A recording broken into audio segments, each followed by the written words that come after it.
Explained by the Billy Meier contacts, mysteries, myths, legends, conspiracy theories, historical inaccuracies, and more. Compiled by David Chance, revised October 18, 2023. Bilderberg meeting. Contact Report 672 20th Century Bilderberg Conference. The participants of the Bilderberg Conference are allegedly planning a world dictatorship or are masterminds of events steeped in history, such as the Iraq War. False. The Bilderberg conferences are not aimed at a world dictatorship, but at economic, political, military and secret service planning and machinations that are absolutely informal and are described as private and kept as secret as possible. The meetings bring together influential people from business, the military, politics, the media, universities, the high nobility, secret services, and Christian churches. The conferences exchange ideas on current political, economic, and social issues, and take decisions on political, military, secret service, economic and Christian religious forms of leadership, etc., some of which are detrimental to the populations of the countries concerned, but also to the populations and the economy of the countries concerned.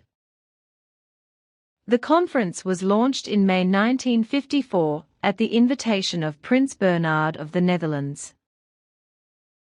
At that time the conference was held in his own Hotel de Bilderberg in Oosterbeek in the Netherlands, after which the name Bilderberg was adopted for these conferences.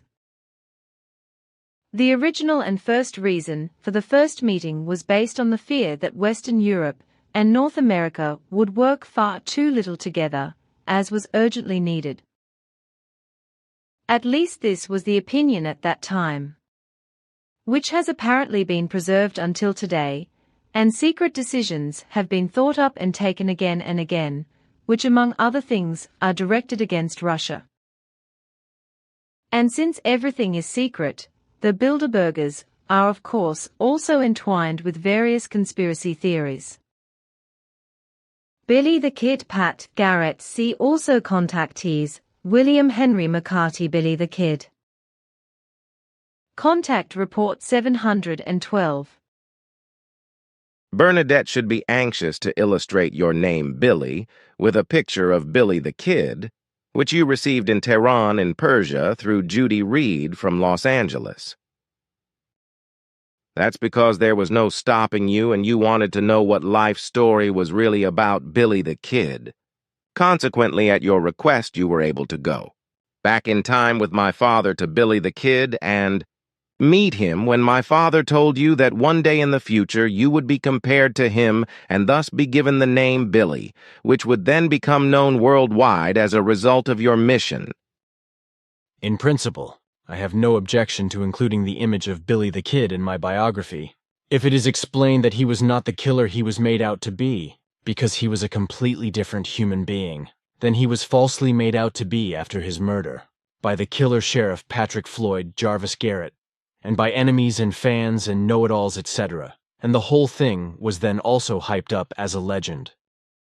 He may have shot a human being in self-defense, who then died of the injury, but he was not a killer. He was a young man who acted only in self-defense and unintentionally shot a man armed with a knife, who wanted to stab him in the stomach in a scuffle. But you yourself know the story of Billy the Kid, so I think it is better if you tell it yourself as your father Svath described it, because he recorded everything very precisely in his annals, as you once said. Also important would be the gravestone on the alleged grave of Billy the Kid, by which his fans are misled. I would like to do that, because I think that your objection is justified. But I only want to explain what is necessary,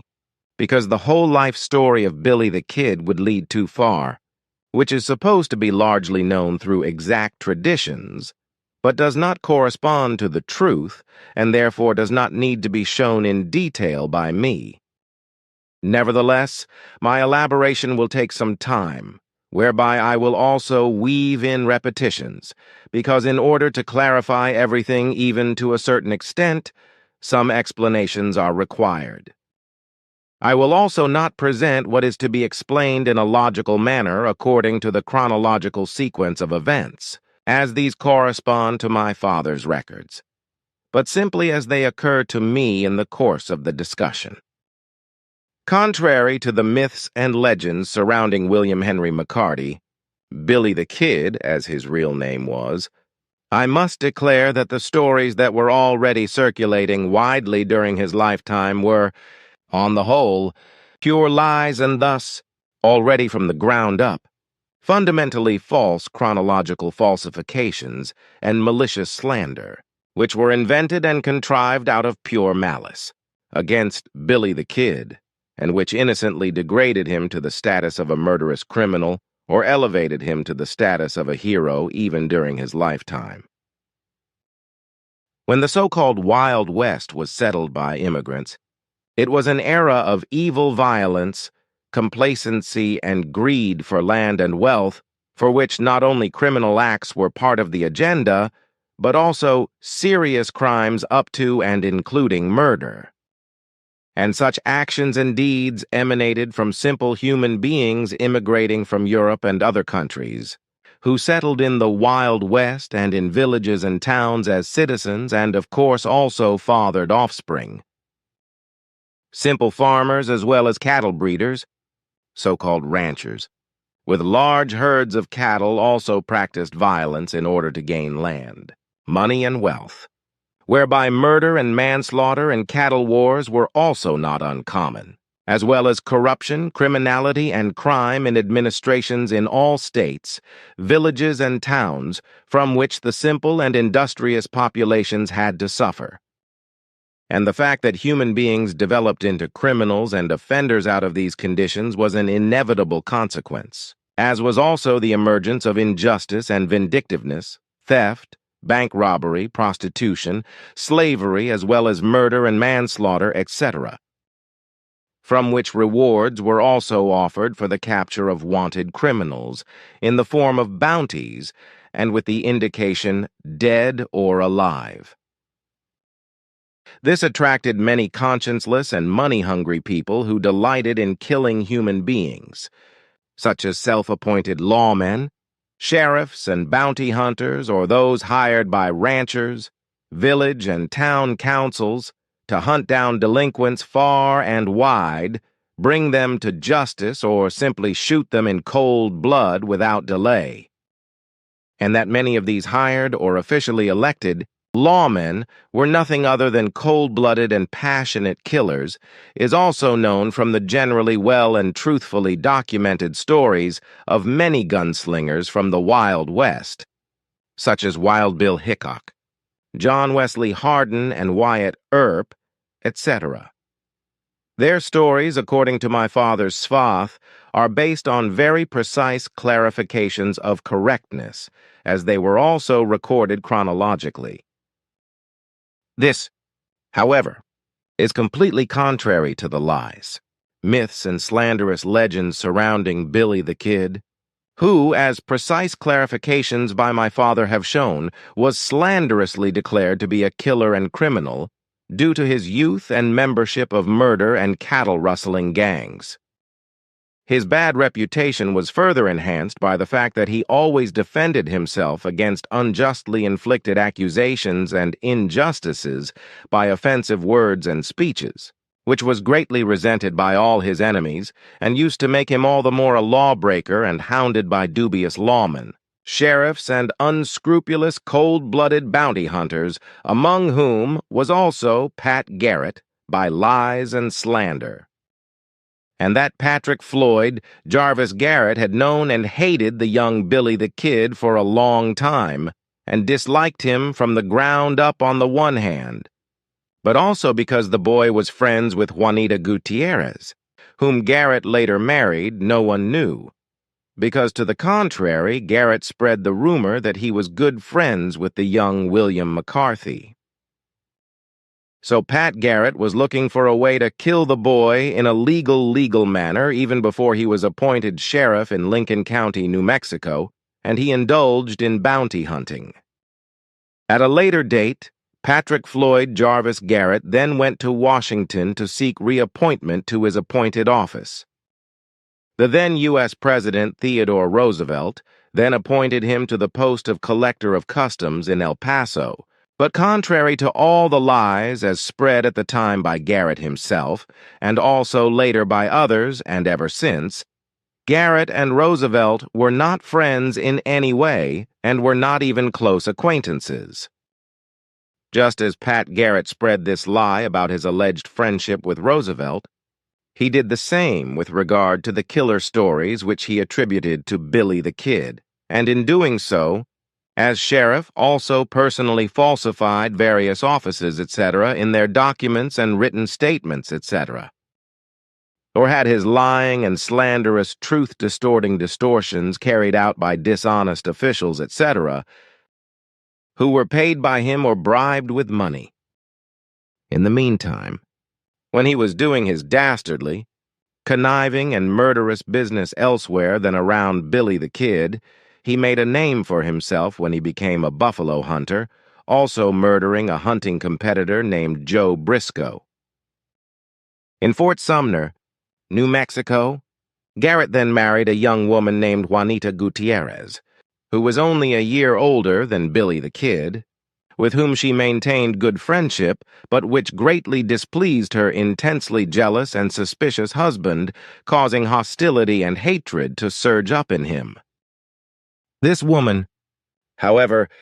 then died in childbirth, her death having been insidiously brought about by Garrett, who, shortly before the birth, had given her an apple pulp of small deadly apples of a manchineel tree. The reason for this was, on the one hand, his jealousy and her friendship with Billy the Kid, and, on the other hand, because in her 8th month of pregnancy, she heard several times during his sleep the speeches he made in his dreams, and thereby betrayed himself to her concerning his secret of his murderousness and his intrigues and lying and slanderous machinations against Billy the Kid. And when she confronted her husband Pat Garrett and threatened to report her knowledge to the courts, she sealed her own fate, for he immediately decided for his own safety to kill her at the first opportunity. William Henry McCarthy, however, was the subject of all sorts of atrocious stories of thievery and murder early in his young life, and Pat Garrett was constantly trying to further these and also put him in situations where he was shot and killed. In this, Garrett not infrequently participated in a hidden and clandestine way in the background, practicing his deadly craft, and then blaming the murders he committed on the boy, as you are wont to say when someone does something which he then denies and claims that another person did it. Patrick Garrett took a wicked pleasure in sadistically torturing the boy morally and psychologically, and acting this out in a dastardly, vile, mean, vile, and hurtful manner, and then murdering him when the opportunity arose. In this way, the act of self-defense that Billy the Kid was forced to commit in Arizona became, over time, an alleged series of murders with 21 victims shot by the boy.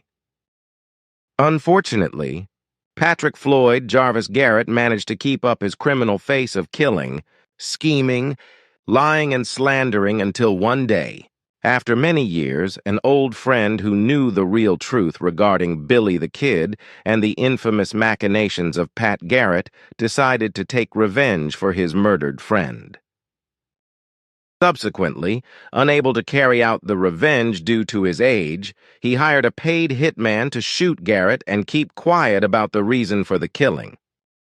So I will now only state the true facts as they are, listed in my father's annals, and describe everything, in relation to Billy the Kid and his acts of murder as they really were, and largely took place in a completely different way to how they were recorded chronologically and also falsified in legends. I will also begin my interpretation with the gravestone and the false grave. The gravestone at Fort Sumner in New Mexico, which secures a grave behind heavy iron bars, has nothing to do with Billy the Kid, because his last earthly resting place can no longer be determined or located, because his bones were washed away from the cemetery at Fort Sumner in 1904 when the Pecos River flooded. Moreover, the soldiers' bones buried in the cemetery were also moved when the military base there was abandoned, although the bones of Billy the Kid had already been moved from the grave at that time, as my father Svath had already clarified without any doubt. It cannot be said, however, whether these bones were found again at all, for nothing was known about this and nothing could be clarified, for as a result of the mixing of the collected bones, they could no longer be identified and assigned to any persons. Inevitably, they were mixed with many other bones and reburied after the nearby Pecos River had released some of them after the flooding, and reburial had also taken place. When the gravestone for Billy the Kid was erected in the 1930s, chosen by a commission and a decision was made between 4 different possible burial sites, the choice fell on a 5th site, the one where the gravesite was built. The inscription on the gravestone is of legendary origin, as are many other things, but especially the story of Billy the Kid, which is nothing more than an effectively fictitious and untruthful legend or myth, which has circulated up to the present day and portrays Billy the Kid as a multiple murderer, which in truth he was not, as is clearly refuted by my father's records, because in the past he witnessed every single fatal act by Billy the Kid at the respective time of the events on the spot as a direct observer. Billy the Kid's mother was Catherine McCarty, who lived first in Coffeyville, Kansas, and then in Pueblo, Colorado. Because she suffered from consumption and tuberculosis, she moved to a milder climate, namely to Silver City in New Mexico, where she died after a short time on 16th of September 1874 as a result of her incurable disease. William Henry McCarthy, a.k.a. Billy the Kid, had an older brother named Joseph. Consequently, he was born the second son of Irish Protestant immigrants on 24 December in 1862, little more than 3 years later than has been deliberately conspiratorially claimed since his death. In truth, the correct date of birth was maliciously and purposefully falsified to 23 September 1859 on the one hand and 23 November 1859 on the other by underhand machinations of Sheriff Patrick Floyd Garrett. His reason for doing so was so that he, Garrett, could claim that he had not shot a minor regarding Billy the Kid, but a grown man who had been a multiple killer. But when he murdered him on 14th of July, 1881, the boy was not 21, but only 18 years old. But it was not only Sheriff Pat Garrett who falsified chronological records and spread lies and slander about Billy the Kid, because even after his murder, people continued to lie and slander.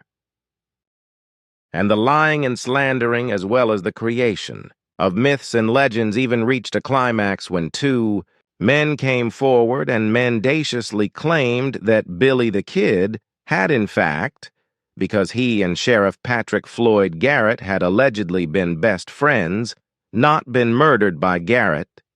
but had been spared by him and brought to safety.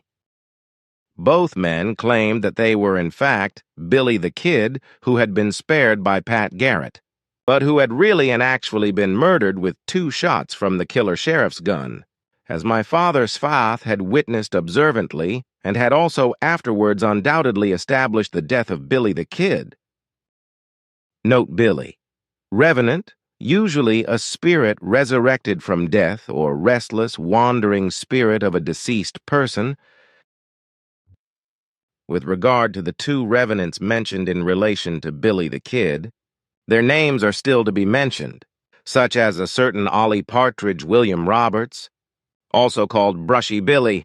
who died in Hico, Texas, on 27th of December 1950, as well as a certain John Miller who ultimately died in Prescott, Arizona, on 7th of November 1937 and was buried in Pioneer Home Cemetery. So in the course of time, these two persons claimed that they were in fact Billy the Kid and had not been shot by Sheriff Patrick Floyd Garrett because he had been their best friend and had therefore let them go, so that instead of burying them or their body, he had buried that of a strange young man and collected the bounty. What is further listed in my father's annals refers to the fact that Billy the Kid later gave himself other names, such as William Henry Bonney, although he rarely called himself William Antrim, after his stepfather, William Henry Antrim, whom his mother married because her husband had been killed in the Civil War. Billy the Kid, my father recorded in his notes, was not a stone-cold murderer, but a very sympathetic young man who was often abused by his stepfather, William Henry Antrim, viciously beaten up, constantly reviled, and also treated unfairly as a victim by other elements who resented him. My father, Svath, in his annals, judged him to be a very helpful young man who was also attracted to those fellows who were good to him, which he paid with sincere attachment and affection and sincere thanks. He was also willing to work, industrious, honest, and thanked his employers for the kindness they showed him. He valued sincere friendship highly. Consequently, he also always went out of his way for his friends and never left them unnoticed when they were in need of his help. In reality, he was neither malicious nor vengeful, and also did not kill 21 human beings, as was always claimed during his lifetime and also after his murder, whereby this legend lie has survived until today. In truth, he killed only one man, but he did not murder him, but shot him in the stomach in self-defense, thereby protecting his own life, as my father was able to clarify without any doubt. In this case, he was not only threatened, but compellingly, faced with the choice of losing his life while still a young man or fighting back to avoid being killed himself, because the adversary was jaded and calloused to stab Billy the Kid. Billy was an adolescent young man who on the one hand was very eager to learn and inquisitive. Consequently, he learned a lot where he could, which is why he was also fluent in Spanish and knew how to read and write, unlike most of his age and background. Thus, despite his young years, he was an educated young man, which was also evidenced by letters from him to Texas Governor Lew Wallace, with whom he was negotiating a pardon. The governor's secretary also said that Billy the Kid's writing was so expressive, eloquent, educated, and eloquent, and also beautiful that it was worth dreaming about. He also told a friend that this boy could have become something great if, on the one hand, he had been able to remain in his mother's care and had not been exposed in his youth to a violent, crude, and criminal world, and above all, if he had not been innocently persecuted, hunted by criminal sheriffs, and murdered by Pat Garrett, whom he knew with certainty to be nothing other than a passionate killer. On the other hand, it was never in the mind of Billy the Kid to want to cope with his life as a lawbreaker, just as he did not seek his own advantages as such, which is why he merely defended himself against injustice and sought to do justice in his own way. And because he was attacked several times and others were willing to kill him, it unfortunately happened that he had to defend his life and defend it in self-defense in a deadly way. This, however, was exactly the opposite of what all those who represented the law or were otherwise on its side, but who in truth were themselves more inclined to crime and criminality than to honesty and correct citizenship, were striving for. And it was these who criminalized Billy the Kid and discriminated against him as a criminal and killer, and ensured that he was pursued and hunted by lawmen who were often in truth nothing more than bounty hunters or bounty killers and made a lot of money with their bloody trade. This, while others admired Billy the Kid, exalted him and tried to make him into something better than he really was on the one hand, and on the other hand did not want to be, through exaggerated praise, undeserved emphasis, and undue importance, giving him undue value. With regard to all the many murders attributed to him, it was the case that these were imputed to him on the basis of his repeated escapes from the law, which, however, were really only based on pure suspicions and could, of course, never be proven against him. He was also subsequently convicted in absentia as a murderer on 17th August 1877. With regard to his involvement in criminal gangs, etc., he was never one of those gang members who murdered, for he always refrained from doing so and only acted as if he were shooting at human beings, although in truth he only shot into the air without exception in such actions, as my father Sfayath was able to ascertain for himself with absolute clarity when he observed every single case at the respective places of the events and checked everything. The fact is that in the autumn of 1871 at Fort Grant in Arizona, in the George Adkins Saloon, where he called himself Henry Antrim, he severely wounded with a revolver shot a local blacksmith named Frank Windy Cahill, who had immigrated from Galway, Ireland, because he was involved in a brawl with him and the latter wanted to stab him. This was the first man Billy the Kid shot down when he was still a minor, which was also officially confirmed, and it was also the last and only man to be killed by him. In this incident, numerous persons also testified that he had acted in self-defense and that he had only defended his life, while other eyewitnesses who were not well disposed towards him accused him of murder against all truth and lied that the Hufschmid had been unarmed and had been shot down without resistance. However, when my father Sfath, in retrospect or in the past, personally observed the incident, he realized the truth in that the blacksmith was very much armed and was about to plunge a large knife into the stomach of Billy the Kid, also shouting that he was going to kill him. To this, my father wrote that when the blacksmith was about to bring his raised and knife-armed fist down on the boy lying on the ground, whom he had already knocked to the ground, and who was lying defenseless on the ground, he shouted, "Now, you dog, I'll stab you note." This, of course, struck fear into the boy and caused him, as if in a trance of self-preservation, to reach for his revolver, which he carried in his waistband, and shoot the man in the stomach. The knife thrust by the man against him would indeed have been fatal, and therefore not only life-threatening, as my father was able to judge after a precise clarification, as his records also clearly show, as well that the eyewitnesses, who were friends of the blacksmith, concealed this dangerous knife attack of the blacksmith, and also removed the knife, in order to then accuse Billy the Kid of murder with lies and false statements, who could not do anything against the brawny man, and against whose knife thrust he would have had no chance of survival.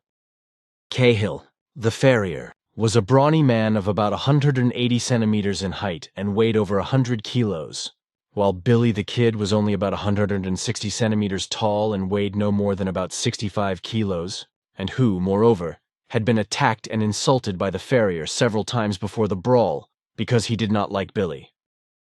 On this momentous day, however, Cahill knocked Billy the Kid to the ground and called him a pimp and the son of a whore and a slut because he was dressed not like a native or a cowboy, but like a city slicker. The vicious name-calling set the boy on fire, so he also called the blacksmith names and called him Dog Son, who then attacked Billy, kicked and punched him violently, resulting in a fight which led to the dangerous knife attack by Cahill, which resulted in the latter being severely shot in the stomach, which later proved fatal for him in hospital. However, before Cahill died in hospital, he vehemently denied that he had viciously and shamefully insulted, attacked and attempted to murder with a knife Billy the Kid, who, after being shot, was able to crawl out from under the heavy-set blacksmith who had fallen on top of him, quickly rise and flee from the saloon and from the mob who were chasing him. Despite the lies of the eyewitnesses, however, He did not have to explain himself and answer to a court of law, and that was because he never returned to the state of Arizona. Billy the Kid also absconded several times when he was arrested and imprisoned. He also changed his name to William H. Bonney. He was also called a killer and a criminal. He was constantly pursued by law enforcement officers, such as sheriffs. He was hunted down like a wild animal. This was also the case with Sheriff Pat Garrett, who on the one hand was never a friend of Billy the Kid, and on the other hand was a money-hungry bounty hunter and passionate killer, as was common in the so-called Wild West of the time, which meant that many so-called lawmen and official sheriffs were effective killers, whose joy and purpose in life was to mercilessly and consciencelessly murder human beings. This corresponded to a degeneracy that has remained with many lawmen, sheriffs and police officers in various states of the USA to this day, just as bounty hunting is still commonplace in the USA today, albeit in a modified form.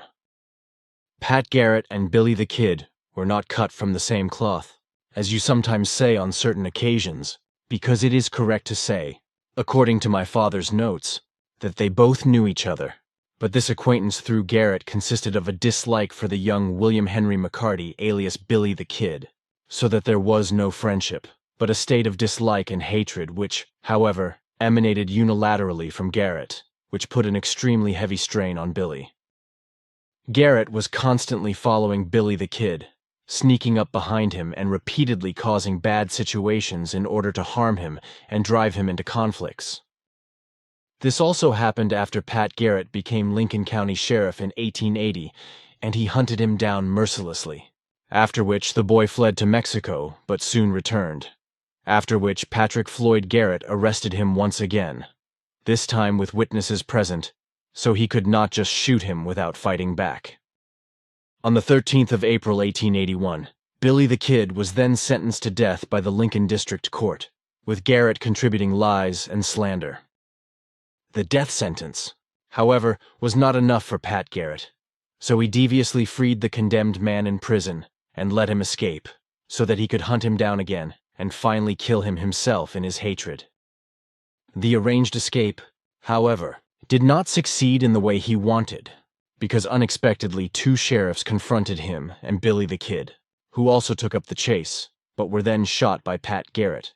because they had recognized him and also wanted to hand him over to justice as an escape helper, or if necessary, kill him. Of course, it could not be otherwise than that Garrett blamed the 2 murders on Billy the Kid, who, as an escapee from prison, was of course unarmed. And also this time the escape of William Henry McCarty led to Mexico, where he was murdered by Garrett on July 15, 1881 with 2 shots in the back, which he boasted about afterwards and declared publicly that he had shot him without warning, namely, when Billy the Kid left his bedroom unarmed and half-dressed to get something to drink. The lust for murder and the joy of murder early in Pat Garrett's life also resulted in the fact that he not only shot Billy the Kid without warning, but also 2 other men before him, whom he had supposedly mistaken for Billy and collected a bounty on, but buried them himself. But the truth was that he killed the men, just to pursue the joy of his passion for murder, and to collect the reward. Then when he viciously shot Billy the Kid in cold blood, the truth was basically that Billy had been denied a fair, honest trial in every single case all those times before, but was convicted of being a murderer and a rustler, etc., despite his proclaimed innocence through him. And that this was so was known to many righteous people. Consequently, his death was also received with sadness and anger, precisely by those many people who knew him and his true nature and actions really well, and also knew that the Sheriff Pat Garrett was a vicious, cold-blooded and money-hungry bounty hunter and passionate serial killer, that is to say, a killer. So it also turned out that he was notorious in this respect, and he was also treated like a leper by the righteous population. Effectively, Billy the Kid was an industrious young, honest and decent man. Consequently, he also worked for cattle ranchers, such as one named John Chisholm, another named Lawrence G. Murphy, and later for an English rancher whose name was John Tunstall, but who was then murdered in what was called the Lincoln County Cattle War, aided and abetted by the corrupt official of the city of Lincoln. When it came to avenging Tunstall's death, Billy the Kid also took part as a follower, though, as usual, he refrained from being an avenger and killing himself. The avenging murderers were two men, with whom Billy the Kid also stayed on and went with them to Steel Springs, New Mexico, where the two murderers were shot in his presence on 9th of March 1878. He was only involved as a follower without any personal involvement, as in all other cases in which he was slanderously accused of involvement in murders, and this was also the case when the corrupt Sheriff William Brady and his deputy and assistant George Hindman were shot in Lincoln on 1st April 1878 after they had been lured into an ambush. Also, when a man named Buckshot Roberts was killed in a shootout at Blazer's Mill on 4th April, Billy the Kid was present. But as always before, he was as uninvolved in the man's death as he was in the deaths of other human beings in the decisive battle of the Lincoln County War from 15th to 19th in July 1878. As always, he had only fired blindly into the air to keep up the pretense of also killing, in order to maintain comradeship with the gang members and to be seen as an equal.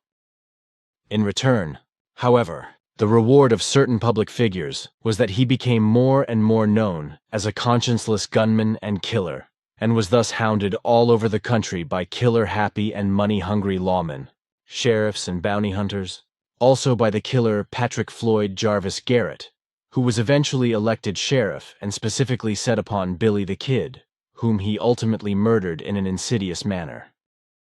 Pat Garrett himself was also later murdered on 28th of February 1908 near Las Cruces, New Mexico, by a hired killer named Jesse Wayne Brazel. Note, Jesse Wayne Brazel's nephew, William Ware McBrazel, was the man upon whose ranch the Roswell UFO crash occurred in 1947. Finally, it is important to note that Billy the Kid was a young man who was often abused and argued with by his stepfather, which led him to learn to play cards in saloons at an early age, where he also had to defend himself against a blacksmith who tried to stab him. The legend that he was 12 years old at the time and stabbed the man is only true insofar as the man had previously insulted his mother, whom the boy adored, as a whore and slut. On the one hand, he was already 15 years old at the time, on 17th of August 1877, and on the other hand, he had not stabbed the blacksmith, but shot him in the stomach in self-defense, after which he died in a hospital. Billy the Kid was actually constantly on the run until his violent death, but not so involved in shootings that he would have had to kill. He also saved settler families from Indians, joined gangs without ever killing any other human beings, also stole cattle because he was not paid his due wages for the work he had done, and was therefore innocently sentenced to death. The last time he escaped from prison, with the help of his nemesis Sheriff Pat Garrett, the latter finally used the opportunity to shoot him in an underhanded manner. How the whole thing happened was described in detail by the murderer himself in a book, because he wrote that Billy the Kid stepped out of the room of his Mexican mistress, Celsa Gutierrez, to go over to the house of his friend Pete Maxwell to get something there. As he did so, he had dimly spotted two figures on the veranda and asked in Spanish, which he knew well, "¿Quién es?" "¿Quién es?" Note, who is there? But there was only his assassin waiting and lurking, who struck him down with 2 shots, killing him. After all the very accurate clarifications made by my father Svath, not many bodies went to the account of Billy the Kid, but only the blacksmith Frank Windy Cahill, whom he effectively shot in self-defense. This was clearly clarified by my father. However, tall tales and tall legends speak of 21 human beings whom he is said to have killed, while others assume 9, but 4 others are said to be genuine and given, 2 of which are said to have been acts of self-defense, but none of this corresponds to the truth, because in the life of Billy the Kid, according to my father's extremely precise clarifications, only 1 human being was killed by him, namely, the blacksmith. It is therefore clear that all the stories that have been told since the death of William Henry McCarthy and have become legend are in fact untrue, lies, fictions, and fantasy. The only thing that is certain being that the young man, Billy the Kid, was already made into a legend during his lifetime, and then even more so after his death. What has been said corresponds to what I have read in my father's Svath Annals, in which he has meticulously described what he observed, experienced, learned, and recorded and handed down with his written notes through his investigations and clarifications in the past on the spot of what happened to Billy the Kid. And what is also to be mentioned is the content of a letter from a gang member and friend of Billy the Kid, which he wrote to Pat Garrett, and also sent to the city and court officials, as well as to various publications, but which was never heeded and not publicly published in order to promote the concealment of the truth and the profit-making legend. Jesse Evans, a former gang member, had his letter typeset and printed in a small workshop in 1884 and also distributed to people on the streets in various places, but to no avail, because as a friend of Billy the Kid and a member of a gang, Jesse Evans' statements were not accepted. My father was able to get hold of one of these letters and has kept it, which I have had translated for you and now want to read to you. Pat Garrett, you are the murderer of Billy the Kid. The undeniable fact is that you, Sheriff, are the real criminal behind the story of Willem Henry McCarty, alias Billy the Kid, because you, as a killer and bounty hunter, murdered him out of jealousy and hatred. I say this to you, Garrett, I Jesse Evans, for I have been an eyewitness on several occasions when you, Garrett, have murdered and attributed these acts of murder to Billy the Kid.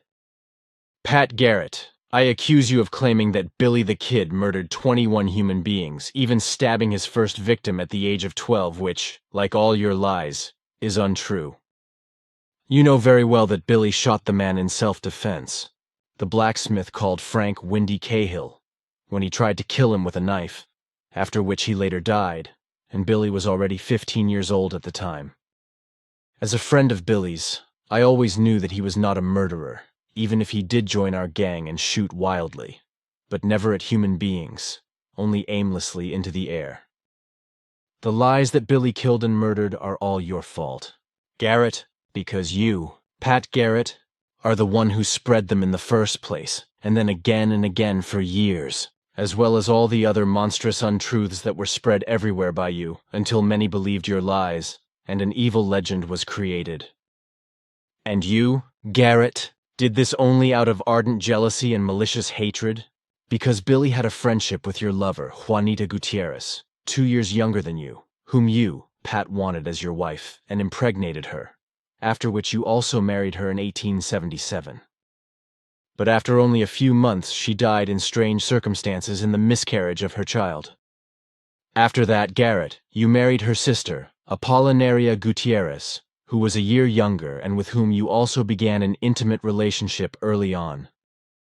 Garrett, you were the ringleader of the worst of the lies and falsehoods that you not only spread about Billy the Kid, but also many others who are still in bondage to you, or are acquaintances or friends of yours, as well as those who are acquaintances and friends of those you murdered and then claimed that they were killed by Billy, including the corrupt Sheriff William Brady and his equally corrupt Deputy George Hindman, as well as several other people who murdered, who you then ambushed and shot, and also blamed those acts on Billy, which he never had anything to do with. And because of all your lies, Garrett, Billy became the subject of an unparalleled tall tale and legend. Then, Garrett, when you were appointed Sheriff of Lincoln County, even though you were a killer and a bounty hunter, you spread the lie far and wide that Billy the Kid was your best friend, but that as a lawman, you had no right to take that friendship into account, and therefore had to bring the lawbreaker to justice. This, in order to conceal the fact that you were bottomlessly jealous of him, hated him viciously, and therefore wanted to murder him. Therefore you, Garrett, discredited him more and more as an outlaw and murderer, and did everything to be able to shoot him in self-defense one day. Then, when you were appointed sheriff and set upon Billy, your aspirations were fulfilled, for you were now able to kill him legally. And knowing that Billy was not yet an adult, but still a boy, you claimed that he was older and already an adult. Since the unrest and lawlessness in Lincoln County were great, and the population decided to put an end to this goings-on, you, Garrett, were finally elected sheriff on January 1st, 1880, despite your bad reputation as a bounty hunter, or precisely because of it, and assigned to hunt down and kill Billy the Kid.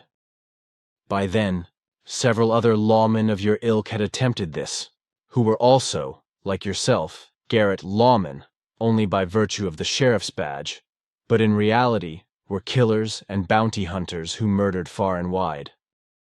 So you, Garrett, hunted Billy until you finally, when he was completely unarmed and drunk asleep, murdered him with 2 shots on 14th of July, 1881, which I can testify to because I witnessed it myself, but had to flee because you had your personal killer dogs, devoted to you, posted all around, and you were also after me and wanted to kill me as well. But since the killing of a boy who has not yet grown up does not conform to our laws of the land, but is tantamount to outright murder, you, Garrett, began with a glorification of your nefarious deed to Billy. You did not want to be seen as a conscienceless, vile, reprehensible, and unscrupulous murderer of your alleged friend, which is why you, Garrett, spread the lie that Billy was armed. But with that and many other lies, you, Garrett, caused even worse stories about Billy to be circulated, and ultimately 21 murders to be blamed on him, for which were never held accountable, which is why I will take revenge on you for your murder of Billy. And if I cannot do it myself, then sooner or later I will find and pay someone to judge you, you murderer of my friend Billy, and bring justice. But apart from that, the fact is that you still claim and lie today that you shot your supposed best friend in self-defense because he was a multiple horrible murderer, and as a lawman, you were compelled to kill him because he pointed his gun at you, Garrett, and supposedly wanted to shoot you. But Billy would never have done that, because he was not a murderer. Thus, with this vile lie, you, Garrett, believed that his murder would not look like a ruthless and cold-blooded act, which it was, as I observed for myself. You, Garrett, years before the murder of my friend Billy, whose name was William Henry McCarty, spread outrageous false accusations against him, accusing him of multiple murders, which he was never guilty of, but which you actually committed yourself. This led to further legends about the number of alleged murders around him, which you, Garrett, have raised to a total of 21, and Billy is therefore supposed to have killed so many human beings, which he never did. But how malicious and brazen you are, Garrett, and how you spread these and other lies and untruths about Billy and imputed wicked monstrosities to him, and thereby destroyed his young life, is also shown by the lies that have been spread and written about him since his murder by you. Also that Billy was born on 23rd of November 1859 is nothing but a lie, for he was born on 24th of December 1862, as his mother once told me in person. The 23rd of November 1859, however, was only chosen by you, Garrett, because Billy would then already have been 21 years old at the time of his murder, and otherwise it would have become known that you had shot an 18-year-old, and that you, Garrett, had known this. Again I say that Billy, to whom you, Garrett, yourself gave the name Billy the Kid early on, was not a murderer, but nevertheless, he died by your assassin's bullet because you had wanted to kill him for years out of hatred and jealousy, and were looking for a way to be able to do so with impunity. But that you, Garrett, betrayed yourself and convicted yourself of lying, namely that you knew that Billy was still a boy when you called him Billy the Kid, is something that the stupid people have unfortunately not understood. And it must also be clarified that I was also present as a witness in the saloon when Billy defended himself in self-defense and shot the blacksmith named Frank Cahill, who then died. Billy had to defend himself and shoot him in self-defense, because otherwise he would have been killed himself. And I can testify to that because I was also present in the saloon and saw everything when it happened. And all the murders that have been blamed on Billy during his life by you, Garrett, who, contrary to him, are a conscienceless and depraved killer and bounty hunter, he never committed a murder. And though I am an outlaw, Billy was not even when he ran with our gangs.